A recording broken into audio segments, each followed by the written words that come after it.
just impossible, all the Ahmadinejads. And I kind of like that Jehoshaphat means God rights wrongs again. That's a great word for a weird word.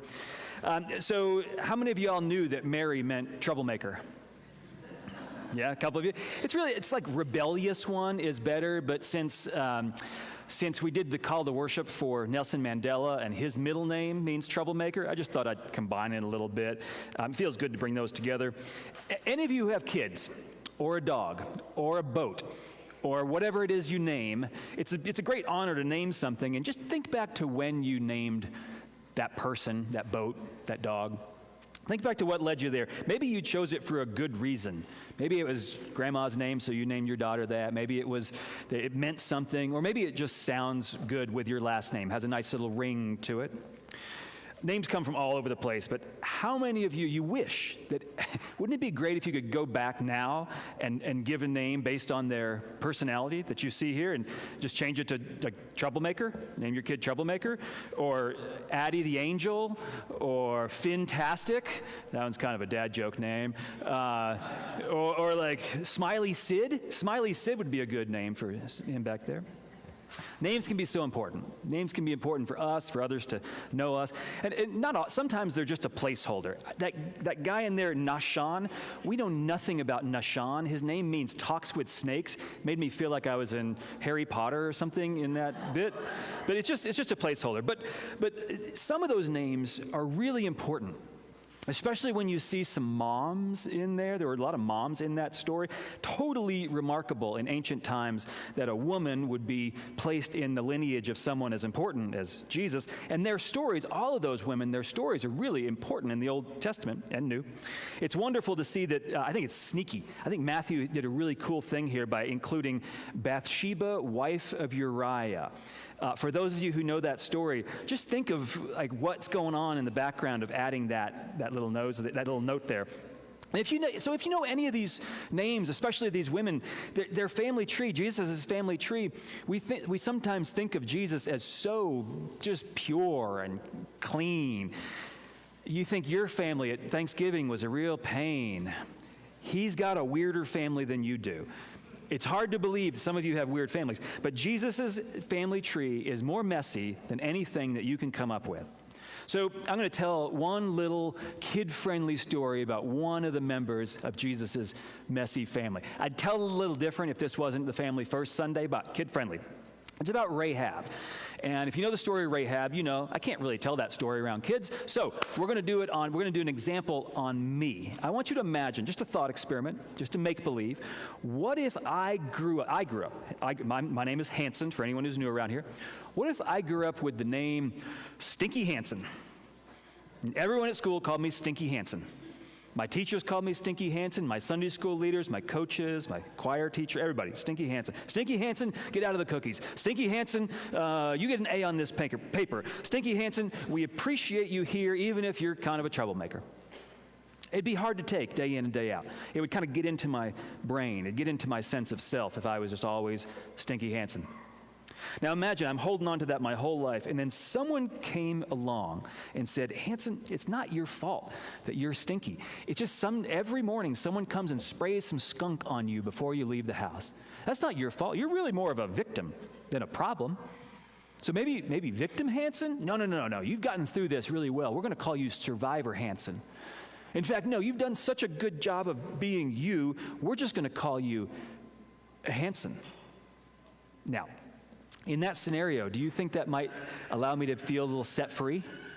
Think I'll be able to let go of some of the shame? Do you think it might help me get over all the things I've been carrying on to?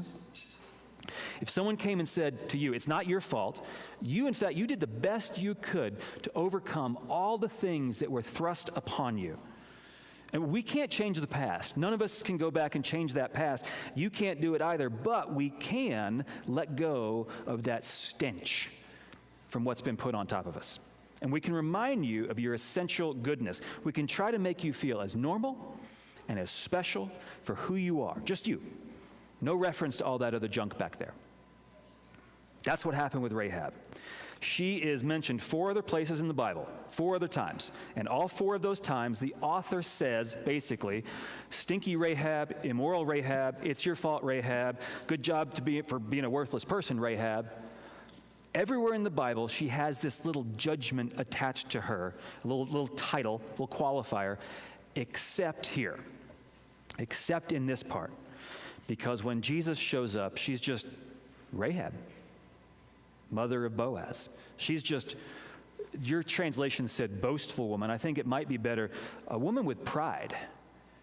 This is a woman who's been shamed her whole life, but her name is, I'm a woman with pride, and I raised a son of strength.